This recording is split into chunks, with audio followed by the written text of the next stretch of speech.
Hi everybody, it's Andrew Hutchings with you here today again. Not a doctor, not a PhD doctor, not a medical doctor, no kind of doctor. I may be a medical doctor in the near future, but we'll see. So today I'm going to talk about steroid dosage, and I'm not encouraging you to use steroids. I made another video on this, but I thought, hey, maybe YouTube's going to think I'm encouraging people to use steroids, but I'm not. The best amount of steroids is no amount of steroids, because they are pretty much always bad for you, assuming you don't have a deficiency and need them. And if you're watching my videos, you probably don't, but who knows, maybe you do. Talk to your doctor about it.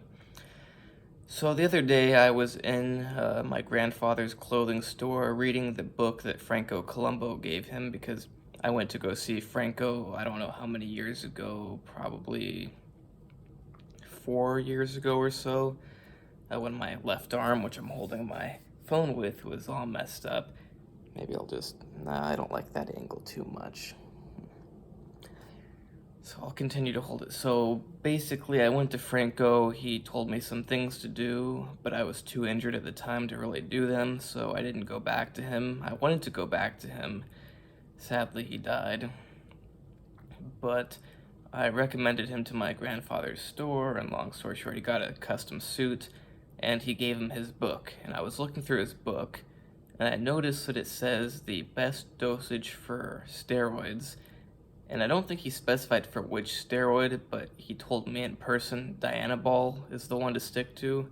But in his book, he says 15 milligrams has been accepted by scientists or doctors as the optimal dose. Now, I don't know about that being true nowadays, at least, if scientists and doctors have agreed that that's the best dose.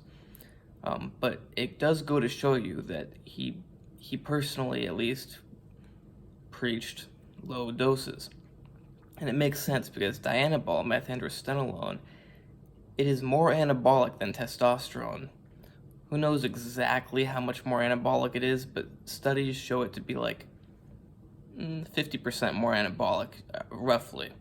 So that means that 5 milligrams is roughly about the same as 7 milligrams or 7.5 milligrams of testosterone.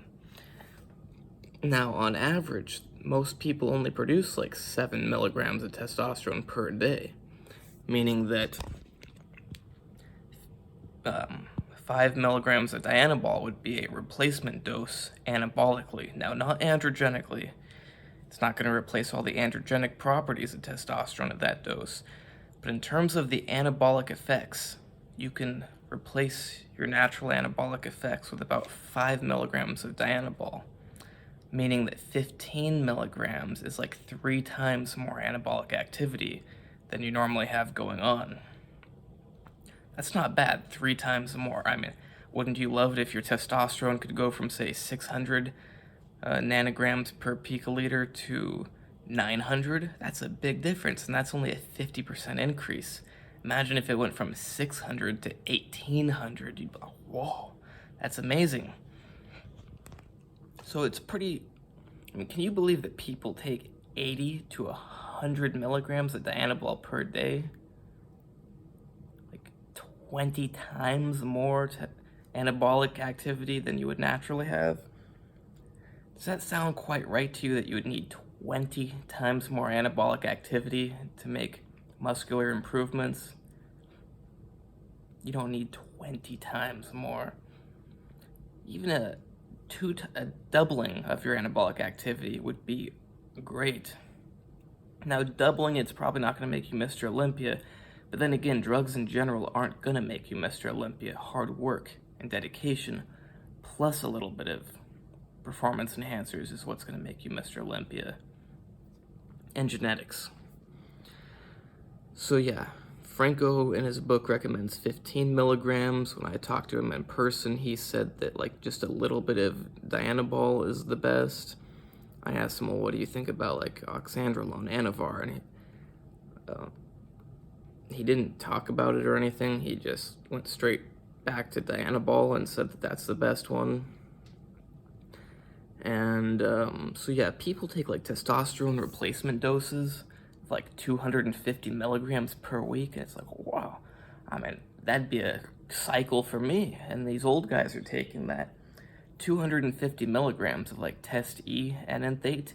That's roughly 200 milligrams of testosterone. Your body only makes, on average, like 50 milligrams per week.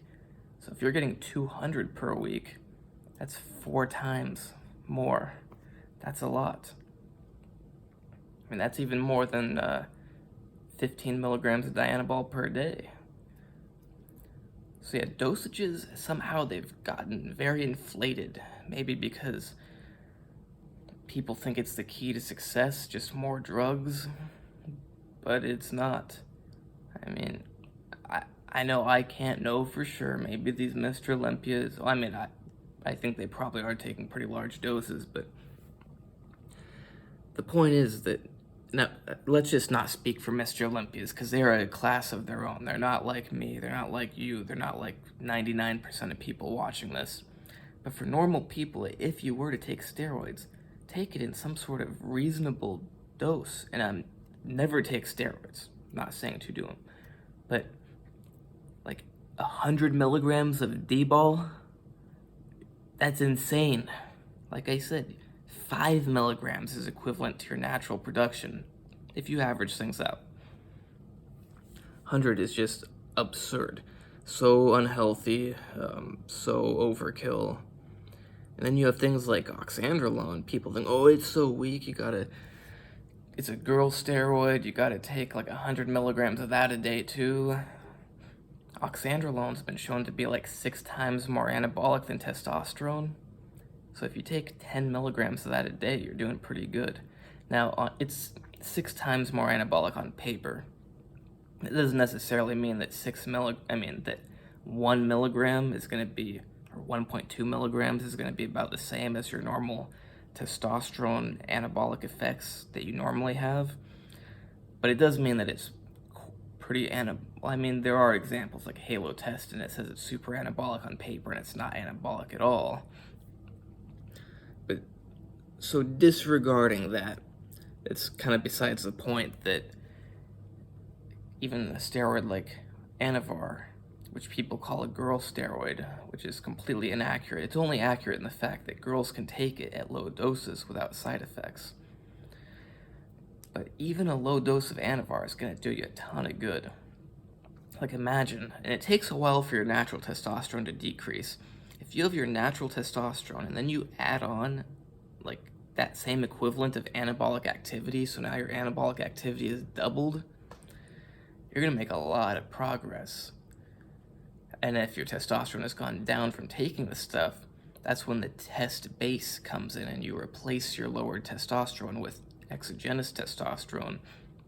You keep all your bodily processes going good, you keep your testicles good, because they need something like testosterone that converts into estrogens and has other properties. So then you add on, you always want to have your normal levels of testosterone or some sort of testosterone replacement, and then you add on an anabolic agent on top of that. And it shouldn't take a whole lot for you to make very good improvements. I think I've talked about this in another video, but I know people that have used very little doses of steroids, and they like doubled the weight they can lift in a matter of weeks. I know some people right now that are going to be taking some steroids, and they're not going to be taking large doses, and I'm very sure that they'll have amazing results. And I'll probably share their results with you guys.